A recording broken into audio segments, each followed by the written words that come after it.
Angelė, tos dovanėlės mūsų kuklios ir gėlės su tokiu palinkėjimu žydėti, klestėti ir vis tiek visada sakyti, vaikai svarbiausia yra meilė. Tai žinokit tiesa. Meilė. Prašom. Ką reiškia meilė? Lankomės tremtinės Angelės Uselytės Pikulienės namuose Druskininkuose ir gerbiama tremtinė švenčia 90-ąjį gimtadienį. Ją aplankė labai daug garbių svečių, gražios gėlės, pagarba, dėmesys. Iš tiesų, kaipgi jūs jaučiatės? Svarbiausia meilės reikalauju iš visų. Reikalauju, įsivaizduojat? Reikalauju. Tai būtina, kaip vaistai. Tai kadangi vis tiek mūsų laida yra Laisvės keliu ir neatsitiktinai mes pas jumis ir norisi, kad jūs šiek tiek įsileistumėte į savo tą praeitį, tikrai nerožėmis klotą, skaudžią ir kurią jūs labai aiškiai ir šiandien menat.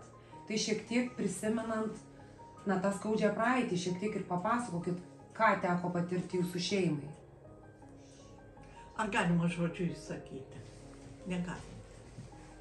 Yra netekčių. Bet aš galiu kalbėti, kiek laimės apie šitą, kokio džiaugsmo, kiek sutikta gerų žmonių. Pavyzdžiui, mes buvom apsupti gerų žmonių, kunigo Zdebskio, Sigito Tamkevičiaus, lankė.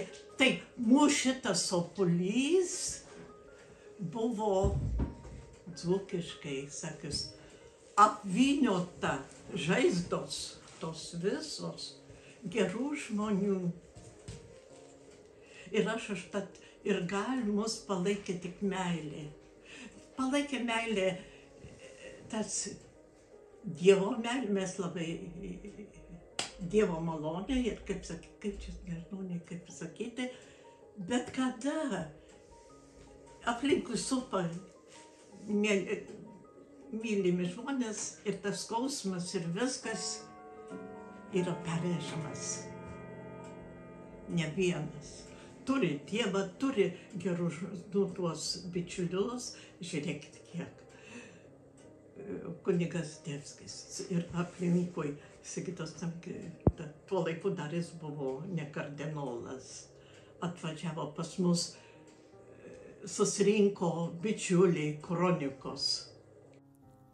Uselių šeimą ištrėmė 51–52. Už tai, kad turėjo daug žemės, tėvas buvo savanoris, šeima rėmė partizanus. Apie Tomsko srityje patirtus žiaurumus tremtinė šiandien nenori kalbėti, mat baisūs prisiminimai drasko širdį.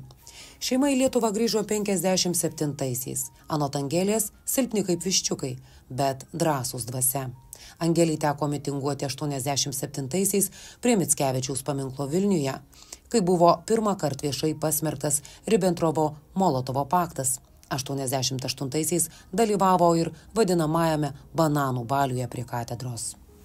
Dabar šiek tiek papasakokite apie Leipalingį ir tą atminimą tremtiniams, kuris buvo įamžintas jūsų iniciatyva. Žinokit, koks ten kryžiaus kelias, tai viešpatie. Ten labai daug irgi skausmo ir mūsų, ir kitų žmonių. Ir aš akmenį.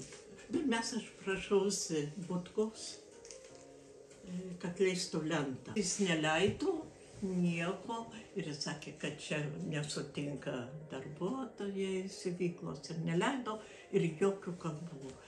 Tada, reiškia, kas tik atvažiuoja Seimo nariai, kas nori, aš vis prašau pagalbos, kad veitum ir kaip nori. Ir taip ir jis atsakė, ne tik man, bet atsakė Lukšai. O paskui pažiūrėsit, kaip jis atsakė Lukšai Seimo, kad negalim, neleidžiam, nesu, va taip. Tai va, jeigu apie akmenį, tai prašau paskaitykit. Taip, visi 26 šio baro dirbantieji atsakė neigiamai. Apgailestaujame, tačiau tol, kol šiame pastate vykdoma gamybinė veikla tam, kad išvengti neigiamo psichologinio poveikio ten dirbantiems žmonėms, mes jūsų prašymą atsakome neigiamai. Taip. Tai, va. Politinių kalinių ir tremtinių sąjungos. Čia Lukšai. Taip, Lukšai. Lukšai. Ir dabar ten yra kryžiaus keliai. Bet pavyko. Jeigu apie akmenį. Taip, tai yra Jeigu labai apie svarbu. akmenį, prašau, dabar vienu žodžiu. Ir vėl neigiamas atsakymas. Ir žinokit, taip išvien. Ir visas sektuvas. Taip. Ir kada aš nerimau ir užsiundiau Seimo narius ir paskui aš jam nurašiau, pasakiau, kad surinkau parašus ir atidaviau Seimo. Tada jam buvo galvoju, aš nesisuksiu, kad reiškia daug parašų ir tie parašai jau Seime. Tada jis man atrašo ir sako, na, po 3 metų čia mūsų dėrybų aš leidžiu guldyti akmenį. Ir tada leidova ir mano tėviškin akmuo, va šitas. Ir tada tą akmenį, reiškia, jau tada, Žilio paprašiau, padarė kryžius, raides, o man puikus prietelius Vailionio Antanas. Jis sako, palauk, atvežė tą akmenį ir fundamentą padarė tam akmeniu. Nu, ir jau aš neturėjau pinigų apmokėti už tas raides ir už tą kryžių, tada genocidas Valenčius toks ar yra pas jūs genocide. Yra. Kažkas tai. Aš paprašiau, jis atsiuntė pinigėlių per šitą ir per Kazlauską. Ir va tas akmuo atsirado. Iš vis mano šeimai namuose buvo taip. Pirmiausia sąžinė, paskui įsitikinimai. Šitas galioja kiekvienam. Ir vokiečių, ir rusų, bent kiek. Ir fronte. Šitas galioja taip pat ir partizanam. Pirmiausia sąžinė, paskui įsitikinimai. Visiems. Va, tai vat, su ta sąžinė. Taip, na ir šiandien jūsų 90-asis gimtadienis. Tiesiog, kaip jūs jaučiatės ir pasaulinių įvykių kontekste, ką visiems galėtumėt pasakyti, vis tiek jūsų gyvenimiška praktika milžiniška. Dabar aš jaučiuosi laiminga.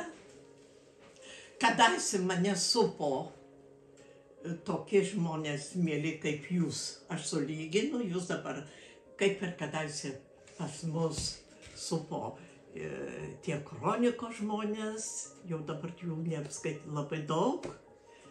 Ir dabar aš vėl atgyju iš naujo, aš matau tokį patį žmonės ir tokią pačią šilumą jaučiu, kokia ten, taip, mėlėji. Va, tai, kad aš esu laiminga.